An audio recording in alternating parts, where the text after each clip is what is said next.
Welcome back friends. Sonav education channel पर आपका स्वागत है। इस चैनल में हम लोग क्लास 11th और 12th की फिजिक्स को कवर करेंगे। आज हम क्लास 11th की फिजिक्स के chapter motion in a straight line से अपनी पढ़ाई की शुरुआत करेंगे।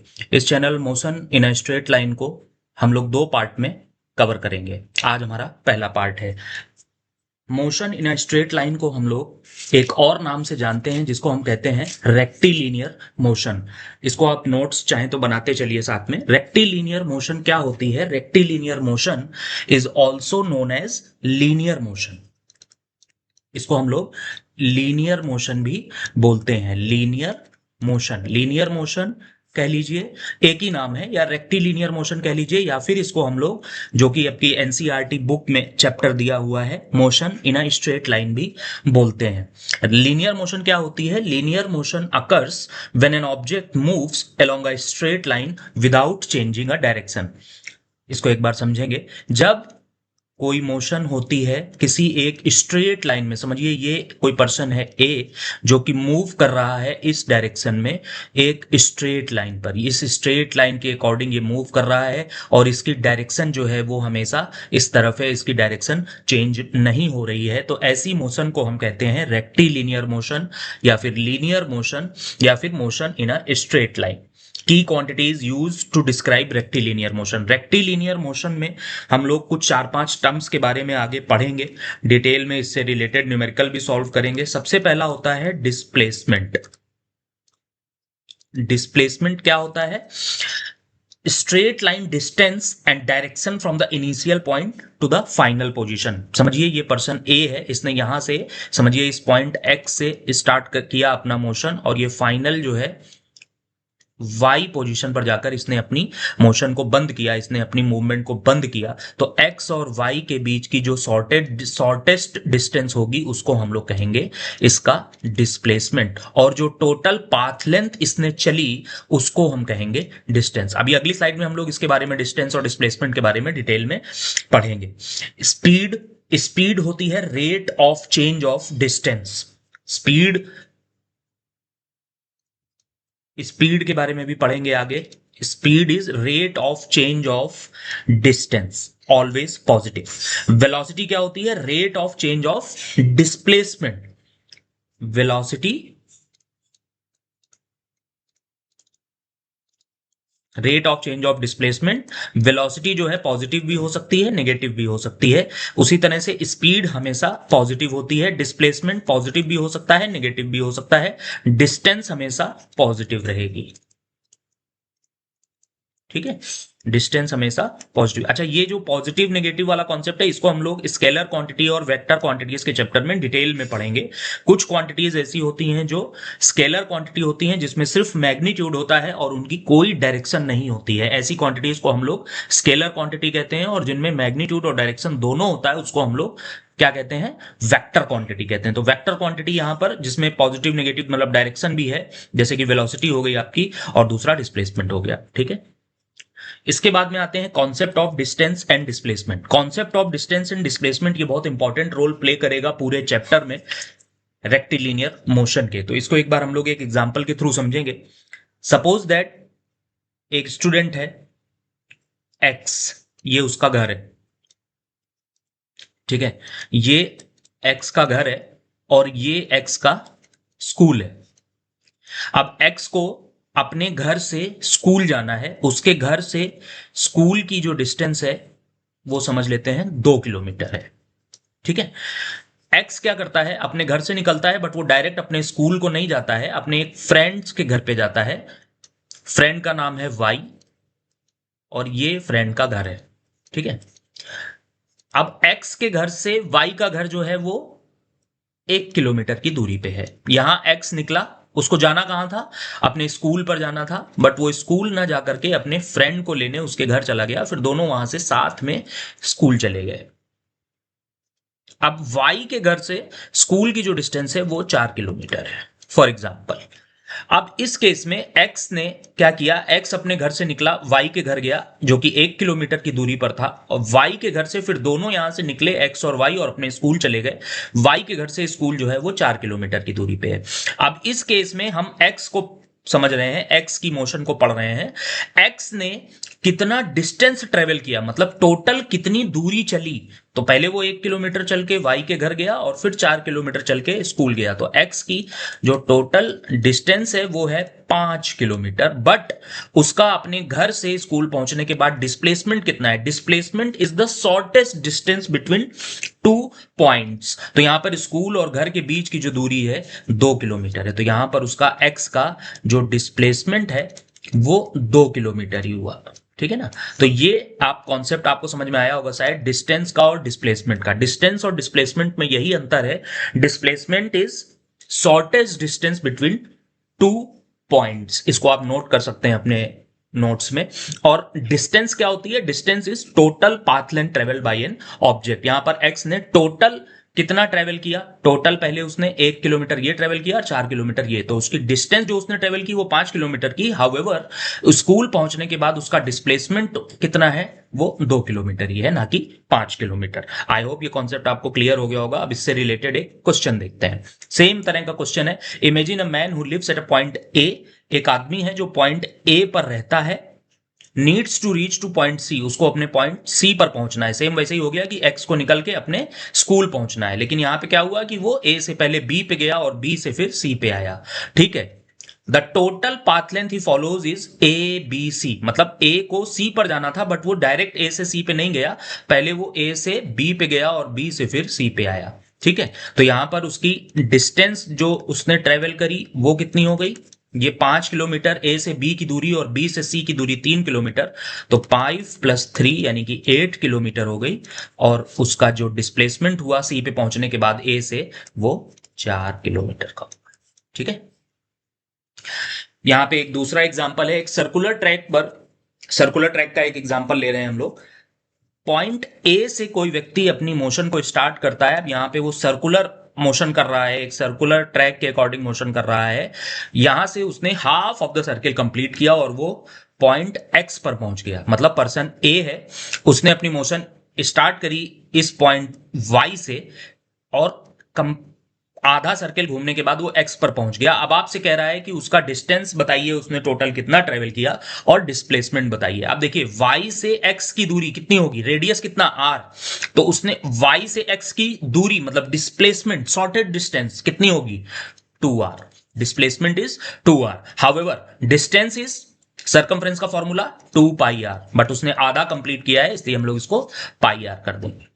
ठीक है ना। तो उसकी डिस्टेंस हो गई πr, जो उसने डिस्टेंस ट्रेवल करी πr, और उसका डिस्प्लेसमेंट जो हुआ वो 2r हुआ।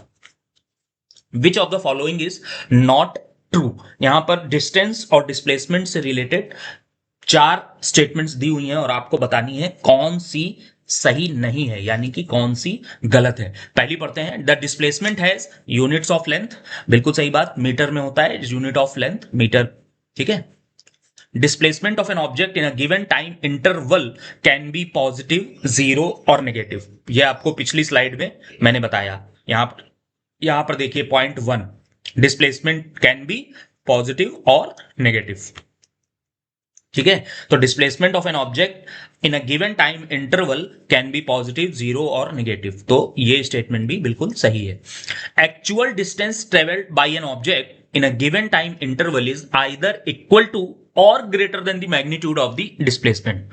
Thus, the displacement of an object between 2 points tells the shortest distance between these 2 points. Last slide में हमने पढ़ा है, displacement is always a shortest distance between 2 points. वही चीज वो कह रहा है। तीसरी स्टेटमेंट भी सही है। चौथी स्टेटमेंट पढ़ते हैं। The displacement of an object between 2 points does not tell exactly how the object moved between those 2 points.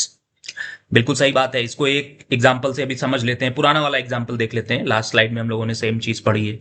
अब देखिए यहां पर डिस्प्लेसमेंट ए से वो सी पहुंचा। अब डिस्प्लेसमेंट हमेशा 4 किलोमीटर ही रहेगा, वो चाहे ए से बी जाए और बी से सी आए, या ए से मैं कहता हूं वो यहां कहीं चला गया और यहां कहीं से फिर यहां आ गया, बट उसका जब यहां पहुंच जाएगा, अब की बार देखिए वो बी पे नहीं गया, वो किसी एक पॉइंट डी पे चला गया। मान लीजिए ये दूरी 4 किलोमीटर, ये दूरी 6 किलोमीटर, तो आपकी उसने डिस्टेंस कितनी ट्रेवल करी? टोटल 10 किलोमीटर, बट अल्टीमेटली उसका सी पे पहुंचने के बाद डिस्प्लेसमेंट कितना हुआ? सेम 4 किलोमीटर, चाहे वो बी के रास्ते जाए चाहे डी के रास्ते जाए। तो क्या कह रहा है? The displacement of an object between 2 points does not tell how the object actually moved between these 2 points. Yes, exactly. तो ये चारों स्टेटमेंट सही है, इसमें से कोई भी स्टेटमेंट गलत नहीं है. क्वेश्चन पूछ रहा है which of the following is not true, all are true. There are 4 basic kinematics equation. Linear motion की या रेक्टिलिनियर मोशन की 4 इक्वेशंस होती हैं. v is equal to u plus at, ठीक है. x is equal to v plus v not divide by 2. s is equal to U T plus half at square. इन सब equation का हम लोग यूज करेंगे आगे जब क्वेश्चन सॉल्व करेंगे, ठीक है. और v square is equal to u square plus 2as. यहां पर v क्या है, फाइनल वेलोसिटी. u क्या है, इनिशियल वेलोसिटी. s क्या है, डिस्प्लेसमेंट. a क्या है, एक्सीलरेशन. इसको हम लोग धीरे धीरे आगे वीडियो में पढ़ते जाएंगे. Average velocity and average speed. Average velocity और एवरेज स्पीड क्या होती है? Average velocity is defined as change in position or displacement divided by time intervals in which the displacement occurs. Average speed क्या है? Average speed is defined as total path length divided by total time. Total path length उसने कितना चला उसको हम लोग divide कर देते हैं टोटल टाइम से. देखिए यहां पर क्या होता है, कुछ लोग एवरेज स्पीड को ऐसे डिफाइन करते हैं, average speed is equal to magnitude of average velocity. आप समझिए बात को. एवरेज वेलोसिटी, वेलोसिटी के बारे में मैंने बताया कि velocity is a vector quantity. इसमें दो चीजें होती हैं, एक तो इसका मैग्नीट्यूड और डायरेक्शन. कोई भी वेक्टर क्वांटिटी जो होती है उसमें मैग्नीट्यूड और डायरेक्शन दोनों होता है. वेलोसिटी जो है एक वेक्टर क्वांटिटी है, हाउएवर स्पीड एक स्केलर क्वांटिटी. अभी आप बहुत ज्यादा स्केलर और वेक्टर के चक्कर में मत पड़िए, उसका चैप्टर में आगे आएगा, उसके चैप्टर में ये डिटेल में हम लोग पढ़ेंगे स्केलर क्वांटिटीज, वेक्टर क्वांटिटीज. अभी सिर्फ जितना हमें जरूरत है motion in a straight line के क्वेश्चंस को, न्यूमेरिकल्स को सॉल्व करने के लिए और motion in a straight line को पढ़ने के लिए हम लोग सिर्फ उतना ही कॉन्सेप्ट स्केलर और वेक्टर क्वांटिटी का समझेंगे. Average speed is defined as total path length divided by total time. सही डेफिनेशन एवरेज स्पीड की क्या है? Total path length divide by total time. But कहीं कहीं पर कुछ बुक्स में इसको डिफाइन करते हैं एवरेज वेलोसिटी का जो मैग्नीट्यूड होता है उसको हम एवरेज स्पीड कह देते हैं. ये डेफिनेशन गलत है. इस तरह से कभी भी एवरेज स्पीड को नहीं डिफाइन करना है. क्यों नहीं डिफाइन करना है, अगला क्वेश्चन जब हम करेंगे तो वहां पे मैं आपको एग्जांपल देके समझाऊंगा कि मैं ये चीज क्यों मना कर रहा हूं, ठीक है. क्वेश्चन देखते हैं. A man walks on a straight road from his home to a market that is 2.5 kilometer away with a speed of 5 kilometer per hour. Finding the market closed, he instantly turns and walks back to the home with a speed of 7.5 kilometer per hour. What is the magnitude of average velocity? अब यहां पर एक कोई बंदा है जो अपने घर से निकलता है मार्केट जाने के लिए. मार्केट कितनी दूर है? 2.5 किलोमीटर, ठीक है. ये उसका घर है, ये मार्केट है. ये मार्केट बंद थी, वाई मार्केट क्लोज थी, तो वो वापस चला आया. डिस्टेंस सेम है 2.5 किलोमीटर. जाते समय वो गया 5 किलोमीटर पर आवर की स्पीड से. मार्केट बंद दिखी तो फटाफट घर जाया, स्पीड बढ़ा दी उसने. कितनी बढ़ा दी? 7.5 किलोमीटर पर आवर से घर आ गया, ठीक है. अब देखिए इसमें क्या कह रहा है, मैग्नीट्यूड ऑफ एवरेज वेलोसिटी. देखिए डिस्टेंस कितनी है? 2.5 किलोमीटर, ठीक है. स्पीड कितनी है? 5 किलोमीटर पर आवर. टाइम कितना लगा होगा उसको? डिस्टेंस डिवाइड बाय स्पीड, बराबर है ना. तो डिस्टेंस कितनी है? 2.5 डिवाइड बाय 5, तो कितना आ गया? 1/2 आवर, यानी कि आधा घंटा, जिसको हम 30 मिनट भी लिख सकते हैं. मार्केट से वापस आने में डिस्टेंस सेम है 2.5 किलोमीटर. मार्केट उतनी दूर रहेगा 2.5 किलोमीटर उसके घर से. इस बार उसने अपनी स्पीड बढ़ा ली, 7.5 कर ली. इसको आगे सॉल्व कर लेंगे तो 1/3 आवर, मिनट्स में कन्वर्ट करेंगे तो 20 मिनट, ठीक है. अब आगे कह रहा है टोटल एवरेज वेलोसिटी हमें निकालने को कह रहा है. एवरेज वेलोसिटी क्या होती है? Displacement upon time. तो मार्केट जाते समय, यानी एवरेज वेलोसिटी v1 में उसको डिफाइन कर रहा हूं, तो average velocity displacement upon time. जाते समय उसका डिस्प्लेसमेंट कितना हुआ? x से y गया, तो जब y पहुंच गया और मार्केट उसको क्लोज मिली, उस समय उसका अपने घर से डिस्प्लेसमेंट कितना था? 2.5। तो 2.5 डिवाइड बाई टाइम, टाइम उसको कितना लगा? 1/2। तो एवरेज वेलोसिटी आ गई 5 किलोमीटर पर आवर। ठीक, अब इसी तरह v2 निकाल लीजिए। 2.5 डिवाइड बाई 1/3, सॉल्व कर लीजिए, 7.5 किलोमीटर पर आवर। ठीक है, अब आगे देखिए क्या कह रहा है। Average speed of the man over the interval of time 0 to 30 minute. 0 to 30 minute का तो केस एकदम सिंपल है। 30 मिनट में तो वो मार्केट पहुंचा था, हमने ऊपर अभी टाइम निकाला, ये देखिए, ये 30 मिनट में मार्केट पहुंचा है, 20 मिनट में वापस आया, तो 30 मिनट के बाद तो सेम ही हो जाएगा।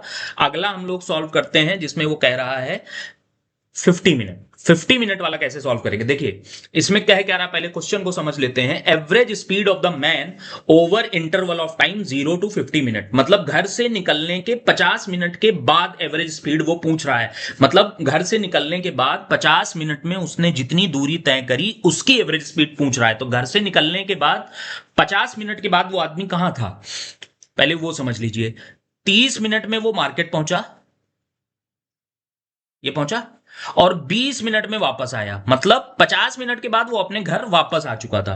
50 मिनट के बाद उसका डिस्प्लेसमेंट क्या हो चुका था? 0। बट डिस्टेंस कितनी थी? 5 किलोमीटर। 2.5 किलोमीटर मार्केट गया और 2.5 किलोमीटर वापस आया। तो 50 मिनट के बाद घर से जब वो निकला, उसके 50 मिनट के बाद उसका डिस्प्लेसमेंट 0 हो चुका था, उसकी डिस्टेंस 5 किलोमीटर थी। अब हमसे कह रहा है कि आप उसके घर लौटने के बाद उसकी एवरेज स्पीड निकाल करके मुझे दिखाइए। देखिए कैसे निकालेंगे। Speed of the man 7.5 kilometre, distance travelled in first 30 minute 2.5, market पहुंचा 30 मिनट में। Distance travelled by the man in next 10 minute, ये 40 मिनट वाला एग्जांपल है। 50 मिनट में 50 मिनट का निकालेंगे तो कैसे निकालेंगे? टोटल टाइम 50 मिनट हो गया, 50 मिनट को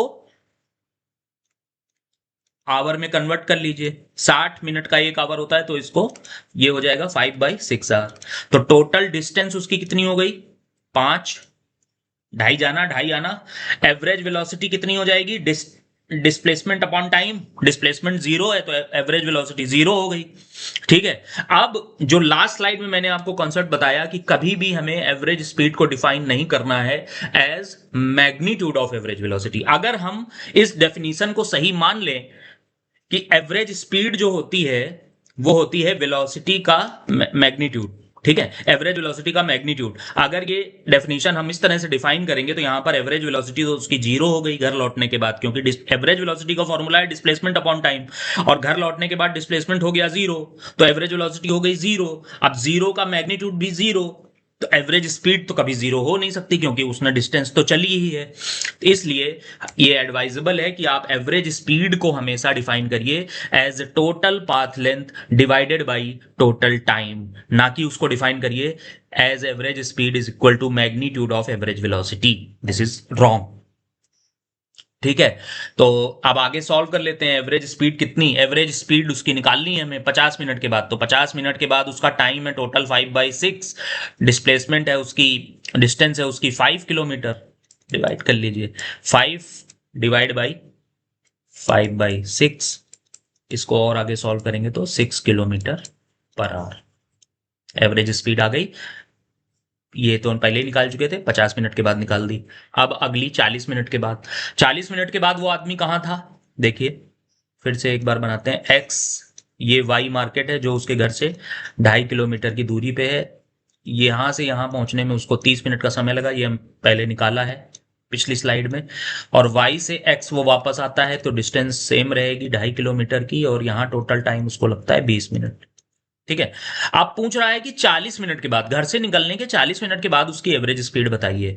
30 मिनट में वो मार्केट पहुंचा, 20 मिनट में लौटा, मतलब लौटते समय 40वें मिनट में वो यहां कहीं होगा, आधी दूरी पे, मार्केट से आधा लौट आया होगा, है ना, यहां कहीं होगा। देखिए कैसे सॉल्व करेंगे। डिस्टेंस पहले 30 मिनट में उसने 2.5 किलोमीटर चला, मार्केट पहुंच गया। Distance travelled by the man in next 10 minute, market से घर लौट रहा था, रास्ते में था कहीं पे, तो 7.5 की स्पीड से लौट रहा था, तो 7.5 किलोमीटर पर आवर। ठीक है, तो इसको 10 मिनट में कितना चलेगा इस स्पीड से, निकाल लिया 1.25 किलोमीटर। मतलब मार्केट से चला 1.25 किलोमीटर पहुंचा था 40 मिनट में। ठीक है, तो नेट डिस्प्लेसमेंट उसका कितना हो गया, अब देखिए 40वें यहां पे, यहां से उसने मोशन स्टार्ट किया है अपना, और अभी 40वें मिनट पे उसका जो डिस्प्लेसमेंट है वो इतना ही है। क्यों?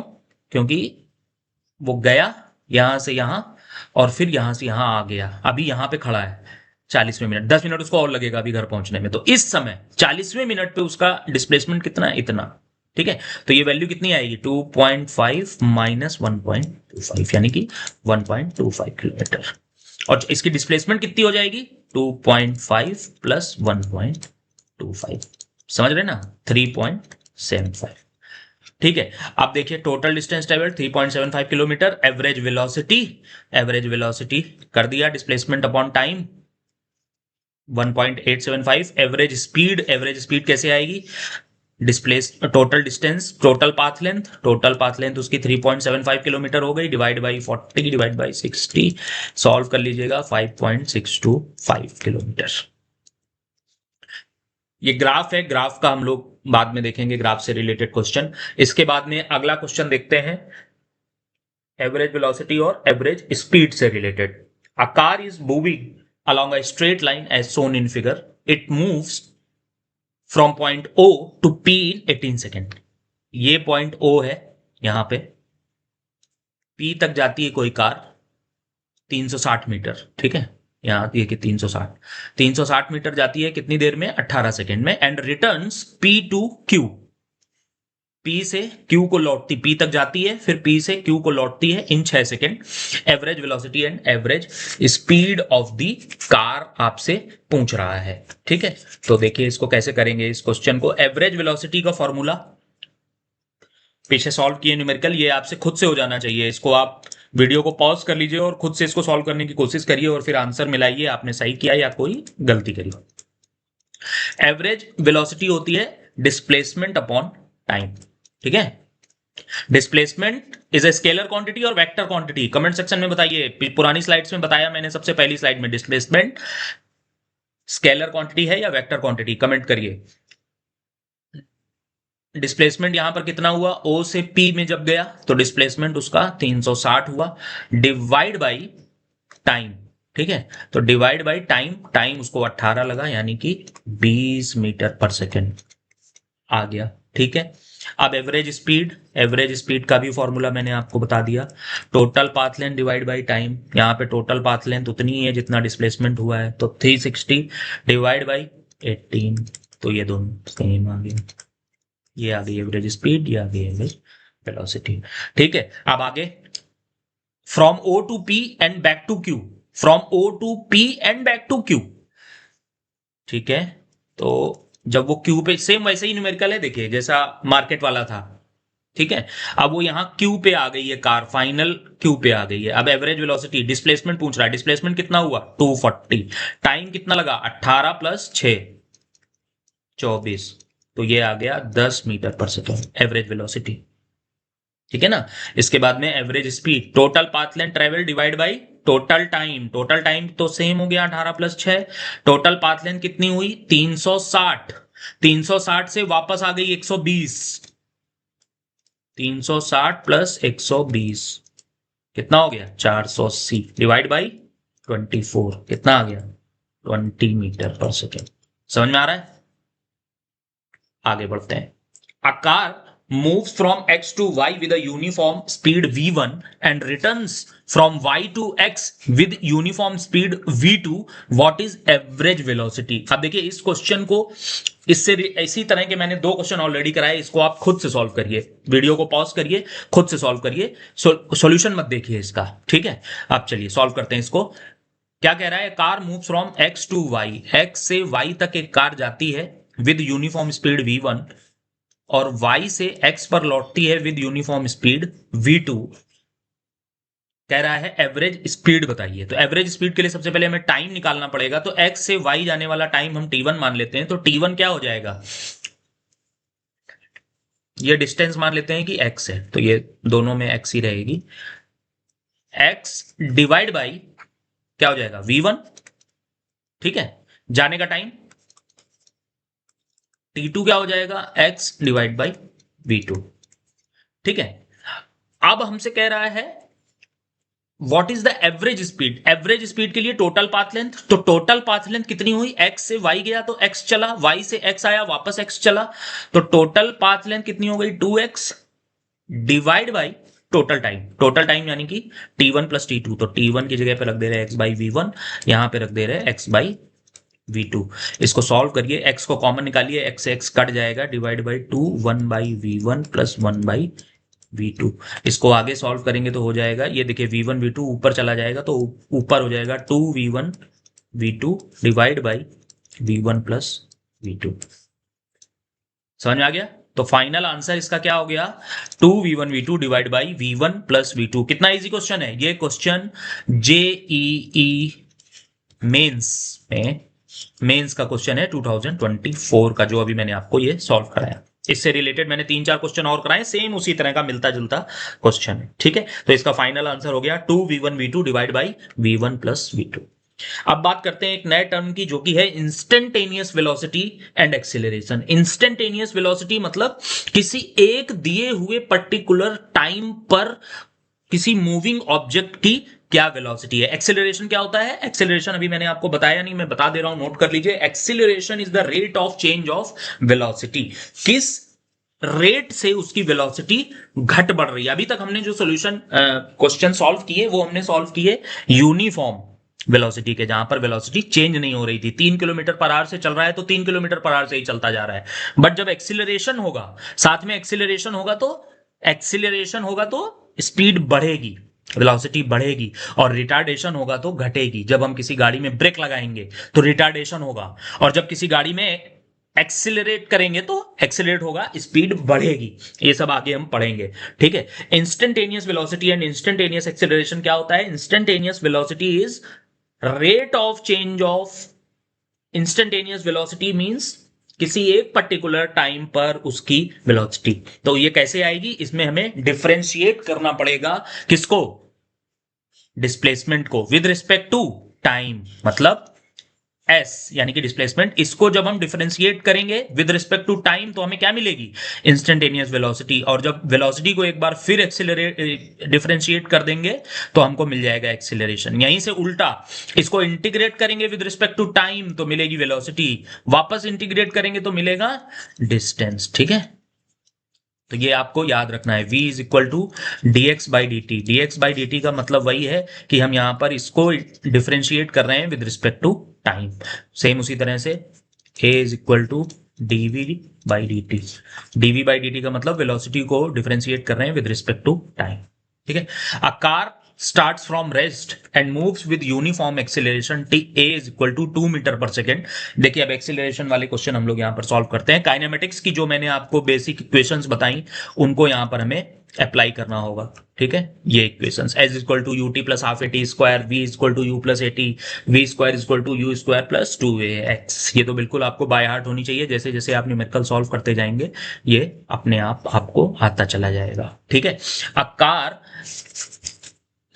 starts from rest and moves with uniform acceleration a is equal to 2 metre per second square for t is equal to 3 second. मतलब एक कार मोशन स्टार्ट करती है और एक्सिलरेट करती जाती है 2 मीटर पर सेकेंड से, हर सेकेंड उसकी स्पीड 2 मीटर बढ़ जाती है, 2 मीटर पर सेकेंड बढ़ जाती है, और ऐसा वो मोशन करती है 3 सेकेंड तक। तो हमें वेलोसिटी एंड डिस्टेंस बतानी है।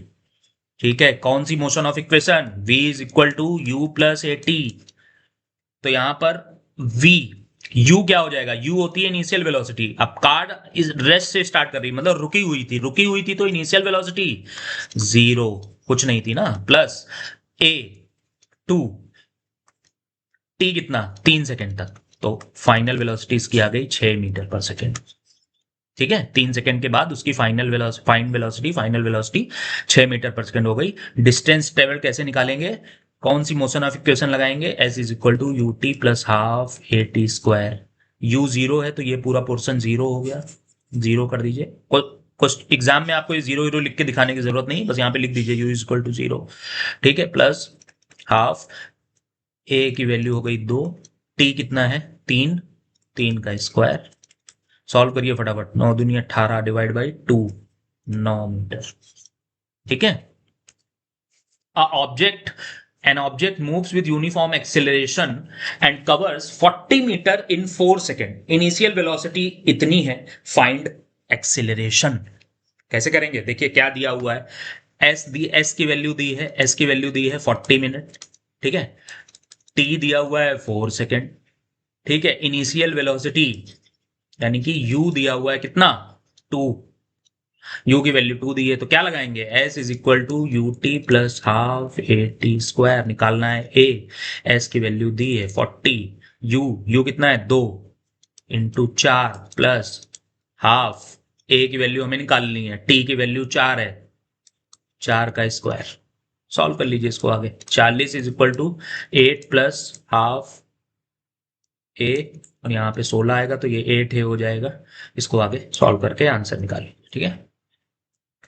इसके बाद में एक अगला अच्छा क्वेश्चन एनसीईआरटी का समझते हैं और इसको करने की कोशिश करते हैं. जितना अभी तक हमने इस पूरे चैप्टर में पढ़ा है, आज के इस वीडियो में जितनी हमने थ्योरी पढ़ी है, उसका ये क्वेश्चन है. क्या कह रहा है? 2 trains A and B of length 400 metre are moving on 2 parallel tracks with a uniform speed 72 kilometre पर.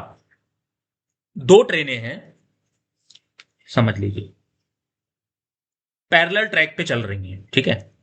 एक ट्रैक ये बना दिया, एक ट्रैक ये बना दिया. ठीक है. एक ट्रेन यहां पे चल रही है कहीं पे, ये ट्रेन है हमारी. ठीक है. और इस ट्रेन की जो लेंथ है वो 400 मीटर है. मतलब ट्रेन की लंबाई कितनी है? 400 मीटर. 2 ट्रेन है, ट्रेनों के नाम है ए और बी. दोनों सेम स्पीड से चल रही हैं 72 kilometre per hour with A ahead of B. मतलब आगे वाली जो ट्रेन है वो ए है, तो ये हमारी ट्रेन ए हो गई. ट्रेन बी जो है वो दूसरे ट्रैक पर आ रही है पीछे. इसकी भी लेंथ सेम है, दोनों में सेम नंबर ऑफ कोचेस लगे हुए हैं इसका मतलब. ठीक है. और ये हमारी ट्रेन बी हो गई. दोनों की स्पीड जो है वो कितनी है? 72 किलोमीटर पर आवर. और ये दोनों एक ही डायरेक्शन में मूव कर रही हैं, इस तरफ मूव कर रही हैं. ठीक है. आगे क्या कह रहा है? The driver of B decides to overtake A. अच्छा, बी जो है पीछे चल रही है, उसने डिसाइड किया कि मुझे ए से आगे निकलना है. दोनों की स्पीड जो है अभी सेम है, 72 किलोमीटर पर आवर. तो जब बी को ए से आगे निकलना है तो जाहिर सी बात है उसको अपनी स्पीड बढ़ानी पड़ेगी, ए से ज्यादा करनी पड़ेगी, तभी वो ए को ओवरटेक कर पाएगा. The driver of B decides to overtake A and accelerates by 1 metre per second square. तो बी का ड्राइवर क्या करता है कि ए को ओवरटेक करने के लिए 1 मीटर पर सेकेंड स्क्वायर से एक्सेलरेशन से अपनी स्पीड को बढ़ाना शुरू करता है. 50 सेकेंड के बाद बी का ड्राइवर, अच्छा देखिए ट्रेन में ड्राइवर कहां होता है? सबसे आगे यहां ड्राइवर होगा और गार्ड यहां पे होगा. ठीक है. ये गार्ड हो गए हमारे, ये ड्राइवर हो गए. सेम इसमें भी बना देते हैं. ये ए का गार्ड हो गया और ये ए का ड्राइवर यहां बैठा है. ठीक है. 50 सेकेंड के बाद ड्राइवर ऑफ बी, ये गार्ड ऑफ बी सॉरी, ये ब्रूसेस pass the driver of A. मतलब बी का जो गार्ड है वो ए के ड्राइवर को क्रॉस कर जाता है. मतलब ए यहां कहीं आ जाती है पूरी, बी यहां कहीं आ जाती है, मतलब ए को पूरी तरह से वो ओवरटेक कर जाती है. ठीक है. द ओरिजिनल डिस्टेंस, ये डिस्टेंस हमसे पूछ रहा है, ये ओरिजिनल डिस्टेंस उनके बीच की आप बताइए. देखिए कैसे सॉल्व करेंगे. लेंथ, दोनों ट्रेनों की लेंथ कितनी दी हुई है? L A. Length of A is equal to length of B is equal to 400 metre. जो जो दिया है पहले उसको नरेट कर लीजिए. अच्छा, स्पीड जो दोनों की दी है वो किलोमीटर पर आवर में दी है, तो कभी भी किलोमीटर पर आवर को मीटर पर सेकंड में चेंज करना है तो 5/18 से मल्टीप्लाई कर देना है, तो 20 मीटर पर second speed. 72 kilometre per our को हमने मीटर पर सेकंड में चेंज कर लिया. इसमें कुछ दिमाग नहीं लगाना है, सीधे सीधे आपको 5/18 कर देना है. Distance travelled by A in 50 second. जब 50 सेकंड में उसने इसको क्रॉस किया तो 50 सेकंड में ए भी तो आगे बढ़ी होगी, ए रुकी हुई तो है नहीं. तो अब हम निकालेंगे distance travelled by A in 50 second. ठीक है. तो ये कितनी हो जाएगी? Distance is equal to speed into time. स्पीड कितनी है? 220. टाइम कितना? 50. मतलब 1000 मीटर तो ये चल गई तुम्हारी train A. Distance travelled by train B, B ने कितना चला? 50 सेकंड में. Simple, speed into time. नहीं, गलत हो जाएगा। देखिए डिस्टेंस ट्रेवल्ड बाई ए हमने निकाल दिया 20 × 50। क्यों निकाल दिया 20 × 50 करके? क्योंकि यहां पे कोई एक्सिलरेशन नहीं है, ए ने एक्सिलरेट नहीं किया है, बी की मोशन जो है वो एक्सिलरेटेड मोशन है, ठीक है। तो जब एक्सिलरेटेड मोशन है उस केस में हमें अप्लाई करना होगी equation number 3, half A T square, क्योंकि यहां पर ए भी आ गया। यहां अगर हम 20 × 50 कर देंगे तो गलत हो जाएगा, बी की मोशन जो है वो एक्सिलरेटेड मोशन है, तो फॉर्मूला ये वाला लगेगा, ठीक है। तो 20 × 50 प्लस हाफ, ए की वैल्यू 1 ही है, एक्सिलरेशन 1 मीटर पर सेकंड स्क्वायर दिया हुआ है ना, 50 का स्क्वायर, तो इसको आगे सॉल्व करेंगे तो 2250 मीटर। मतलब 50 सेकंड में ट्रेन ए हमारी 1000 मीटर चली और ये 2250 मीटर चल गई बी वाली, क्योंकि ये इसने स्पीड बढ़ाई थी, तो जाहिर सी बात है ये उतने टाइम में ज्यादा चलेगी। तो रिलेटिव डिस्टेंस कितनी हो गई दोनों के बीच की? 2250 माइनस 1000, 1250, ठीक है। अब इस 1250 में दोनों ट्रेनों की लेंथ भी शामिल है, क्योंकि 400 मीटर तो इनकी लेंथ ही है ना, तो इस 1250 में से हमको घटानी पड़ेगी क्या? 800, तो आ जाएगा 450 मीटर डिस्टेंस। डिस्टेंस हमें ये बतानी है। अभी जो हमें डिस्टेंस मिली 1250 वो ये डिस्टेंस है यहां से यहां तक की, तो इसमें से हमें इसकी लेंथ और इसकी लेंथ हमने घटा दी, 400 400 800 घटा दिया, तो हमारा एग्जाम फाइनल आंसर क्या हो गया? 450 मीटर। अब हमसे कह रहा है calculate the value of x/10, तो x/10 को 450 डिवाइड बाई 10 कर दो, 45 मीटर हो गई। x जो है उनके बीच की डिस्टेंस जो मैंने ये x बनाया था, तो ये हो जाएगी 450 मीटर। तो ये आज का वीडियो था जिसमें हमने motion in a straight line से रिलेटेड बेसिक बेसिक कॉन्सेप्ट समझे और उससे रिलेटेड काफी क्वेश्चंस को भी कवर किया। नेक्स्ट जो पार्ट मैं लेकर के आऊंगा motion in a straight line यानी कि रेक्टिलिनियर मोशन का, क्लास 11th फिजिक्स के लिए एनसीईआरटी का पूरा सिलेबस कवर करेंगे। उसमें हम मोशन अंडर ग्रेविटी और ग्राफ्स के बारे में पढ़ेंगे, ग्राफ्स कैसे ड्रॉ करते हैं किसी स्पीड टाइम के रिलेटेड, एक्सटी ग्राफ वगैरह के बारे में हम लोग देखेंगे। तो आज के इस वीडियो में इतना ही। इस चैनल को सब्सक्राइब कर लीजिए ऐसे और फिजिक्स से रिलेटेड वीडियो के लिए, क्लास 11th और 12th के लिए।